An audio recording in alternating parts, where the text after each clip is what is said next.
Ao som da viola escrevi esta canção. Sua melodia me alegra o coração, desfazendo o laço de amargura e de angústia, de uma vida triste, de esperança tão vazia.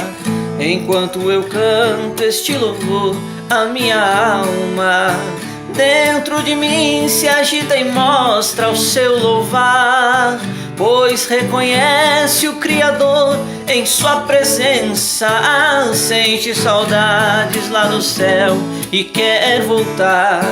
Viola chora e chorar quero também, pois sinto a graça do Senhor manifestar. Enfermidades vão sair enquanto eu canto, preocupações não vão resistir meu cantar.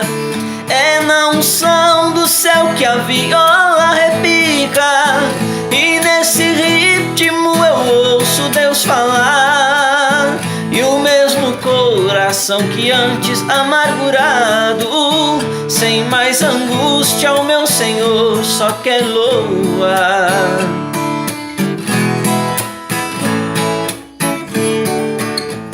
Em Isaías encontrei algo importante. Ainda vale, é preciso meditar. Buscai a Cristo enquanto Ele está por perto. Pode buscar, ainda você pode achar. Mas chegará o dia que o desespero vai tomar conta onde estará o Senhor. Por isso hoje eu canto e quero eternamente na sua glória declarar o meu louvor. Não é brinquedo, muita gente se engana, vive o momento e descuida do amanhã. A vida passa tão depressa e nem percebe, não viveu nada, sua história é tão vã. Você, amigo que ainda se questiona, não perca tempo, não vale a pena arriscar. Chegou a hora, olhe para Cristo e decida. Inteligente você é pra optar. De que vale o homem ganhar o mundo inteiro, perdendo a alma no inferno se encontrar?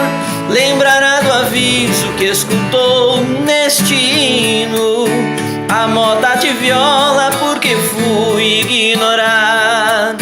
A sua vida, por mais lutas que existam, não se compara ao sofrimento que tem lá. Jesus te chama e te oferece o paraíso. Ao som da viola Ele deseja te salvar. Jesus te chama e te oferece o paraíso. Ao som da viola Ele está te chamar.